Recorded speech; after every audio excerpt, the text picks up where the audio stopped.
የአቻ ግፊት የግብረ ገባዊ ውሳኔ ተግዳሮት ምንድነው? ሀ በጓደኞች ለመወደድ ተመሳሳይ ነገሮችን የማድረግ ስሜት ነው። ለ የህብረተሰቡን አጠቃላይ ውስጣዊ ማህበራዊ ደንብን መከተል ነው። ሐመርሃ ለደካማ ውሳኔ ቁርጠኛ የመሆን ዝንባሌ ነው። መ ያለንን እምነት ለሚያረጋግጡ መረጃዎች ብቻ ላይ የማተኮር ዝንባሌ ነው። የ2018 ዓ.ም የስድስተኛ ክፍል ግብረገብ ሚኒስትሪ ፈተና ክፍል 1። ይህ ጥያቄ የተዘጋጀው በአዲስ አበባ ከተማ አስተዳደር ትምህርት ቢሮ ነው። እናመሰግናለን። ጥያቄ ቁጥር 1 የኃላፊነት መገለጫ የሆነው የትኛው ነው? ሀ ስህተቶችን አለመቀበል፣ ለ ጥሩ ምርጫ ማድረግ፣ ሐመርሃ ለድርጊቶቻችን ተጠያቂነትን አለመውሰድ፣ መ ታማኝ አለመሆን።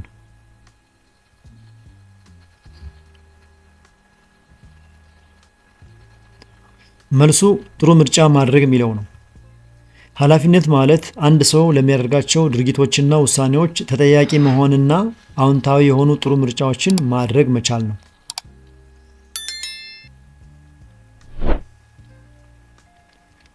ሁለተኛ ከሚከተሉት በግለሰብ ኃላፊነት ውስጥ የሚካተተው የትኛው ነው?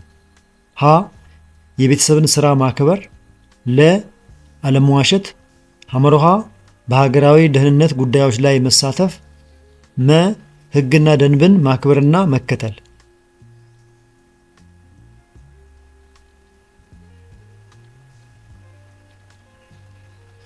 አለመዋሸት ካላችሁ ትክክል ነው።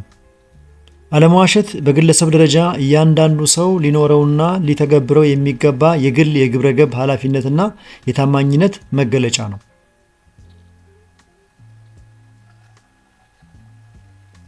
ሶስተኛ የግል ኃላፊነትን አለመወጣት ምን ጉዳት ያመጣል? ሀ የሌሎችን ስሜትና ፍላጎት እንድንረዳ ያደርጋል። ለ የተሰጠንን ተግባር በጊዜው እንድናከናውን ያደርጋል። ሐመርሃ ትህትናን እንድናሳድግ ያደርጋል። መ ግድ የለሽና የጸጸት ስሜት እንዲሰማን ያደርጋል።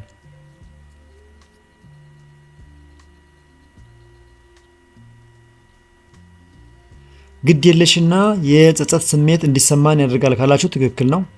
ምክንያቱም አንድ ሰው የግል ኃላፊነቱን በአግባቡ ካልተወጣ በተሰጠው ስራ ላይ ግድ የለሽ ይሆናል። ይህም በስተመጨረሻ ውድቀትንና የጸጸት ስሜትን ያስከትላል። እንቀጥል። አራተኛ ከሚከተሉት ውስጥ በትጋትና በባህል መካከል ያለው ግንኙነት በትክክል የሚገልጸው የትኛው ነው? ሀ ባህል በትጋት ላይ ቀጥተኛ ተጽዕኖ የለውም። ለ ባህል በትጋት ላይ ቀጥተኛ ተጽዕኖ አለው። ሐመርሃ ባህልና ትጋት ምንም ግንኙነት የላቸውም። መ ባህልና ትጋት ተመሳሳይ ናቸው።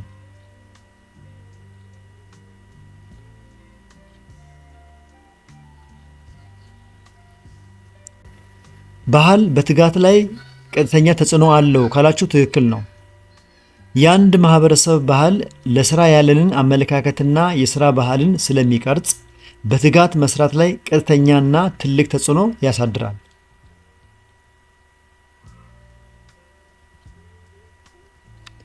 ጥያቄ ቁጥር 5 አበበች የአምስተኛ ክፍል ተማሪ ብትሆንም በትምህርቷ ጎበዝ መሆን አልቻለችም። አበበች ጎበዝ ወይም ታታሪ ተማሪ መሆን ያልቻለችው ለምን ሊሆን ይችላል? ሀ በሰዓቱ ትምህርት ገበታ ላይ ተገኝታ ትምህርቷን ስለምትከታተል። ለ መምህሯ የሚሰጠውን ስራ በተሰጠው ጊዜ ሰርታ ስለምትጨርስ። ሐመርሃ ትኩረቷን በትምህርት ላይ አድርጋ ስለማትከታተል። መ ያልገባትንና ያልተረዳችውን ስለምትጠይቅ።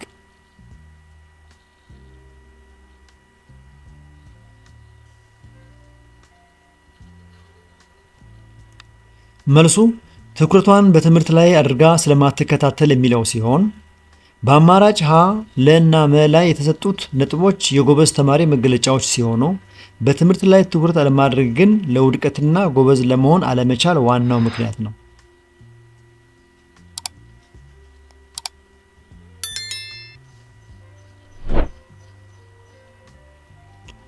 የተከበራችሁ የዚህ ቻናል ተከታታዮች እስካሁን በቀረቡ ጥያቄዎች መልስና ማብራሪያዎች ላይ አስተያየት፣ ጥቆማና ጥያቄ ካላችሁ አስተያየት መስጫው ላይ አስቀምጡ። ከተመቻችሁ አሁኑ ላይክ አድርጉ። ሌሎቹ እንዲያገኙት ከፈለጋችሁ ሼር አድርጉላቸው። እየፈጠንኩ ወይም እየዘገየው ከሆነ ቪዲዮን ያስቆማችሁ ተከተሉኝ። እንቀጥል። ጥያቄ ቁጥር 6 የታታሪ ተማሪዎች መገለጫ የሆነው የትኛው ነው? ሀ ከመደበኛ ትምህርት ውጪ በክበባት ውስጥ አለመሳተፍ፣ ለ በመማር ሂደት ውስጥ ንቁ ተሳትፎ አለማድረግ፣ ሐመርሃ ትምህርትን በአግባቡ መከታተል፣ መ የቤት ስራቸውን በሰዓቱ አለማጠናቀቅ።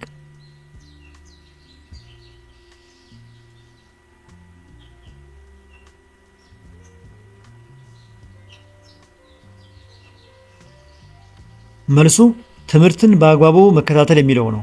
ታታሪ ተማሪዎች በትምህርታቸው ውጤታማ ለመሆን ክፍል ውስጥም ሆነ ከክፍል ውጪ ትምህርታቸውን በአግባቡና በትኩረት ይከታተላሉ።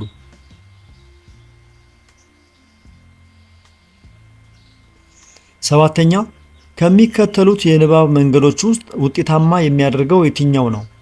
ሀ አልጋ ላይ ተኝቶ ማንበብ፣ ለ ብዙ ሰው በሚሰበሰብበት ቦታ ማንበብ፣ ሐመርሃ ድምፅን ከፍ በማድረግ ማንበብ፣ መ ጸጥታ ባለበት ቦታ ማንበብ።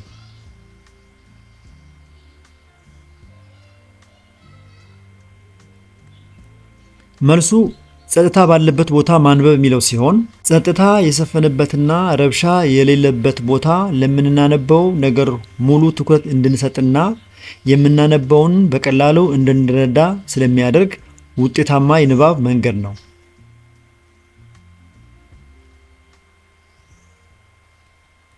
ስምንተኛ ግብረገባዊ ውሳኔ አሰጣጥ ክህሎት ያለው ተማሪ ምን ሊያደርግ ይችላል?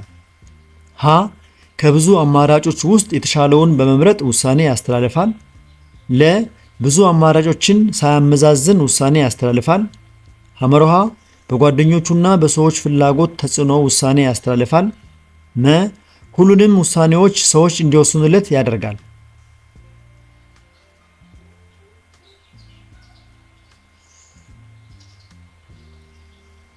ከብዙ አማራጮች ውስጥ የተሻለውን በመምረጥ ውሳኔ ያስተላልፋል ካላችሁ ትክክል ነው። ምክንያቱም ግብረገባዊ ውሳኔ አሰጣጥ ማለት ያሉትን አማራጮች በሙሉ በአግባቡ አመዛዝኖ ከእሴቶችና ከሕግ አኳያ ትክክለኛና የተሻለውን መርጦ መወሰን መቻል ነው። እንቀጥል። ጥያቄ ቁጥር 9 ምክንያታዊ የውሳኔ አሰጣጥ ሂደትን በተመለከተ ትክክለኛውን ምረጡ። ሀ ውጤታማ ውሳኔ ለመወሰን አማራጮችን መዘርዘር አያስፈልግም። ለ የውሳኔዎችን አዎንታዊና አሉታዊ ውጤቶች መለየት አስፈላጊ አይደለም። ሐመርሃ የውሳኔዎችን ውጤት መገምገም አስፈላጊ አይደለም።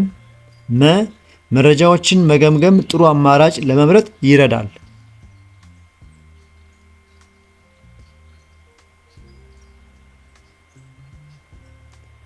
ትክክለኛው መልስ መረጃዎችን መገምገም ጥሩ አማራጭ ለመምረጥ ይረዳል የሚለው ነው። ምክንያታዊ ውሳኔ ለመስጠት ሰፊ መረጃዎችን መሰብሰብና እነዚያን መረጃዎች መገምገም ትክክለኛውንና የተሻለውን አማራጭ ለመምረጥ በእጅጉ ይረዳል።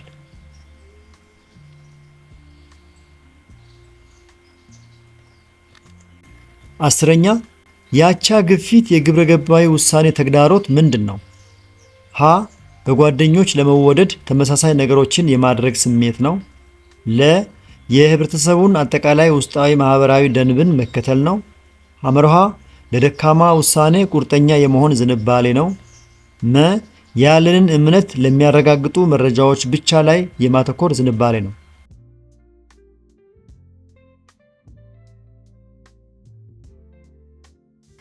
መልሱ በጓደኞች ለመወደድ ተመሳሳይ ነገሮችን የማድረግ ስሜት ነው። የአቻ ግፊት ማለት አንድ ሰው በጓደኞቹ ዘንድ ተቀባይነት ለማግኘት ወይም ለመወደድ ሲል ብቻ ትክክል ባይሆንም እንኳ እነሱ የሚያደርጉትን ለማድረግ መገፋፋት ነው።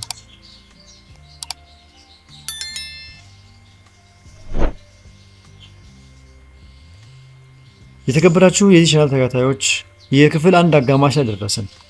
እስካሁን በቀረቡት ጥያቄዎች መልስና ማብራሪያዎች ላይ አስተያየት፣ ጥቆማና ጥያቄ ካላችሁ አስተያየት መስጫው ላይ አስቀምጡ። ከተመቻችሁ አሁኑ ላይክ አድርጉ። ሌሎቹ እንዲያገኙት ከፈለጋችሁ ሼር አድርጉላቸው። በዚህ ቻናል ላይ የተለያዩ የስድስተኛ ክፍል የሚኒስትሪና ሞዴል ጥያቄዎች ስለሚገኙ እነሱን በቀላሉ ለማግኘት ቻናሉን አሁኑ ሳብስክራይብ አድርጉ። እየፈጠንኩ ወይም የዘገየው ከሆነ ቪዲዮውን ያስቆማችሁ ተከተሉ። እንቀጥል። ጥያቄ ቁጥር 11 አካባቢና የአካባቢ እንክብካቤ በተመለከተ ትክክለኛውን ምረጡ። ሀ አካባቢያችን የሚያስፈልጉንን ነገሮች አሟልቶ ቢይዝም መንከባከብ አያስፈልግም። ለ ቀጣዩ ትውልድ በተመቻቸ አካባቢ ውስጥ መኖር እንዲችል ዛሬ ላይ ያለውን አካባቢ መንከባከብ አያስፈልገውም። ሐመርሃ የሰው ልጆች የምንኖርበት ሌላ አማራጭ ስለሌለን አካባቢያችንን በአግባቡ መንከባከብ አለብን። መ በዙሪያችን ያለው አካባቢ በሕይወት እንድንኖር የሚያደርገን ሁሉ ነገራችን ቢሆንም መንከባከብ አይጠበቅብንም።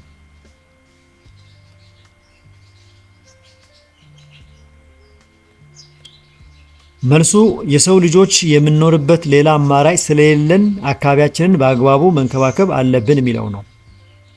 ምድር የሰው ልጆች በሕይወት ለመኖር ያላቸው ብቸኛ አማራጭ በመሆኗ ሕይወታችን እንዲቀጥል አካባቢያችንን የመንከባከብ የውዴታ ግዴታ አለብን።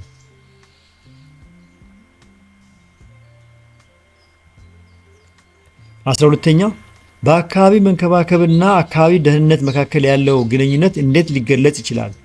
ሀ አካባቢን መንከባከብ ማለት የአካባቢን ደህንነት መጠበቅ ነው። ለ አካባቢን መንከባከብና የአካባቢ ደህንነት መጠበቅ የተለያዩ ጉዳዮች ናቸው። ሐመርሃ አካባቢን መንከባከብ የአካባቢን ደህንነት አደጋ ውስጥ ይከታል። መ የአካባቢን ደህንነት ለመጠበቅ አካባቢን መንከባከብ አያስፈልግም።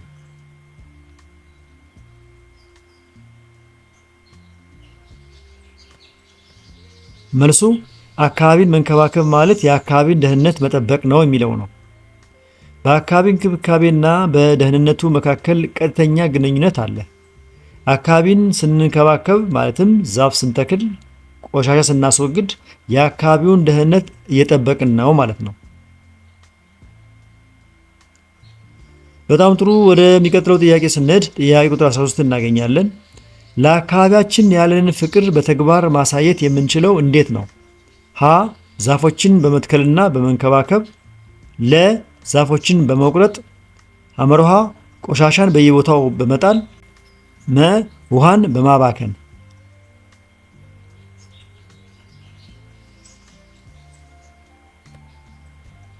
መልሱ ዛፎችን በመትከልና በመንከባከብ የሚለው ነው። ለአካባቢ ያለንን ፍቅር በተግባር ከምናሳይባቸው መንገዶች መካከል ግንባር ቀደሙ አረንጓዴ ልማትን ማጠናከር ወይም ዛፎችን መትከልና መንከባከብ ነው።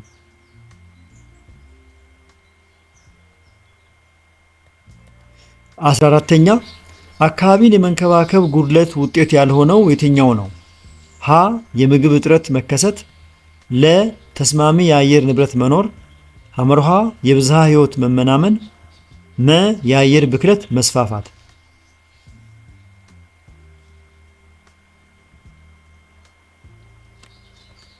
መልሱ ተስማሚ የአየር ንብረት መኖር የሚለው ነው። አካባቢን ካልተንከባከብን የአየር ንብረት ይበላሻል እንጂ ተስማሚ የአየር ንብረት አይኖርም። ስለዚህ ይህ የጉድለቱ ውጤት ሊሆን አይችልም።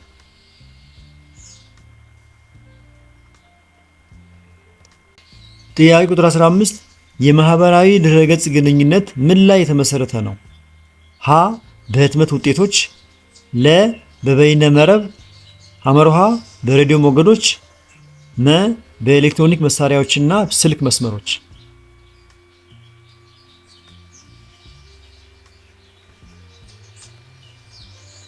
መልሱ በበይነ መረብ የሚለው ነው።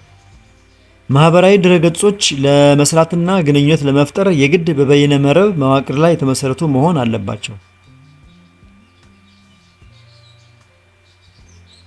የተከበራችሁ የዚህ ቻናል ተከታታዮች እስካሁን ከቀረቡ 15 ጥያቄዎች መካከል ስንቶቹን በትክክል አገኛችኋቸው? በጣም ጥሩ። እንቀጥል።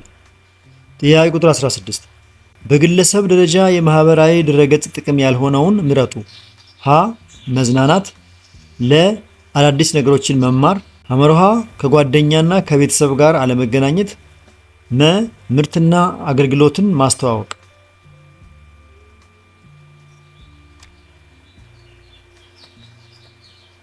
መልሱ ከጓደኛና ከቤተሰብ ጋር አለመገናኘት የሚለው ነው። የማህበራዊ ድረገጾች ዋናው ጥቅም ከሩቅም ከቅርብም ካሉ ቤተሰቦችና ጓደኞች ጋር ማገናኘት በመሆኑ አለማገናኘት የሚለው ጥቅሙ ሊሆን አይችልም።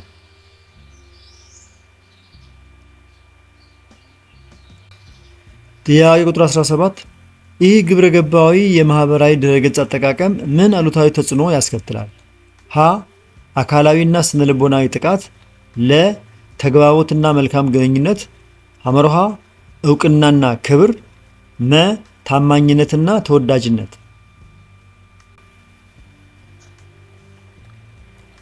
መልሱ አካላዊና ስነ ልቦናዊ ጥቃት የሚለው ነው። ማህበራዊ ድረገጾችን ያለ ግብረገብ መጠቀም ማለትም እንደ ሳይበር ጥቃት፣ ስም ማጥፋትና የሐሰት ወሬ በሰዎች ላይ ከፍተኛ አካላዊና ስነ ልቦናዊ ጉዳት ያመጣል።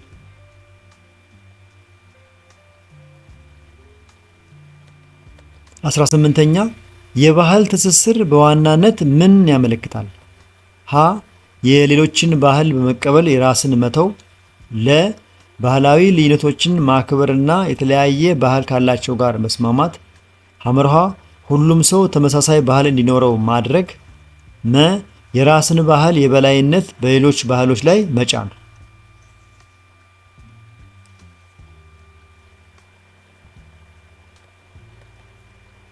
ባህላዊ ልዩነቶችን ማክበርና የተለያየ ባህል ካላቸው ጋር መስማማት ካላችሁ ትክክል ነው።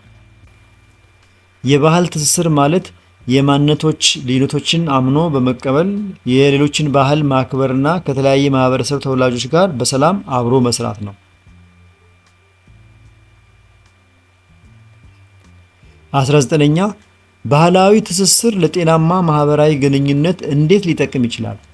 ሀ ያለፈ ጥላቻን በማስወገድ ጤናማ የሆነ ግንኙነት በመፍጠር፣ ለ የባህል ልዩነቶችን በማጥፋት አንድ ተመሳሳይ ባህል በመፍጠር፣ አምርሃ አንድ ባህልን ብቻ በማበረታታት ሌሎች ላይ አድሎ በመፍጠር፣ መ ለባህል ልዩነቶች የተዛባ አመለካከትና ጭፍን ጥላቻ በማበረታታት።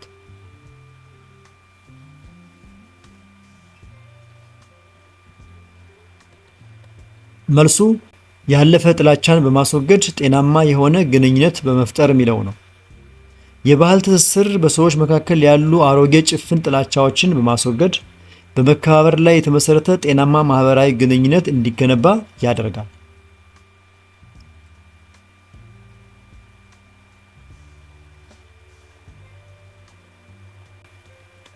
የክፍል 1 የመጨረሻው ጥያቄ ቁጥር 20 በትምህርት ቤት ውስጥ የባህል ሳምንት በሚከበርበት ቦታ ከኛ የተለየ ባህልና አለባበስ ካለው ተማሪ ጋር በስሜት ብንጋጭ ምን ብናደርግ መግባባትና ግንኙነታችንን ማሻሻል እንችላለን? ሀ ባለን የተለየ ባህል ማፈርና የሌላውን ባህል መቀበል፣ ለ ሌላ ባህልና አለባበስ ያለውን ተማሪ ተጠያቂ በማድረግና በማግለል፣ ሐመርሃ ግጭቱና አለመግባባቱን እንዳልተፈጠረ በማሰብ ችላ ማለት፣ መ ስሜታዊ ያደረገንን ክስተት መለየትና ለስሜታችን ኃላፊነት መውሰድ።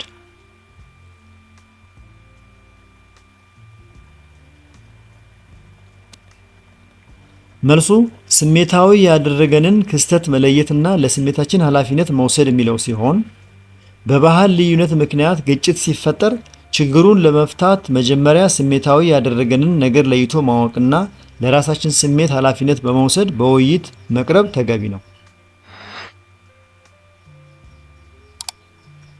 የተከበራችሁ የዚህ ቻናል ተከታታዮች እስካሁን በቀረቡ ጥያቄዎች መልስና ማብራሪያዎች ላይ አስተያየት፣ ጥቆማና ጥያቄ ካላችሁ አስተያየት መስጫው ላይ አስቀምጡ። ከተመቻችሁ ላይክ አድርጉ። ሌሎቹ እንዲያገኙት ከፈለጋችሁ ሼር አድርጉላቸው። በዚህ ቻናል ላይ የተለያዩ የስድስተኛ ክፍል የሚኒስትሪና ሞዴል ጥያቄዎች ስለሚገኙ እነሱን በቀላሉ ለማግኘት ቻናሉን አሁን ነው ሳብስክራይብ አድርጉ። በክፍል 2 እስከምንገናኝ ድረስ መልካም ጊዜ። ቻው።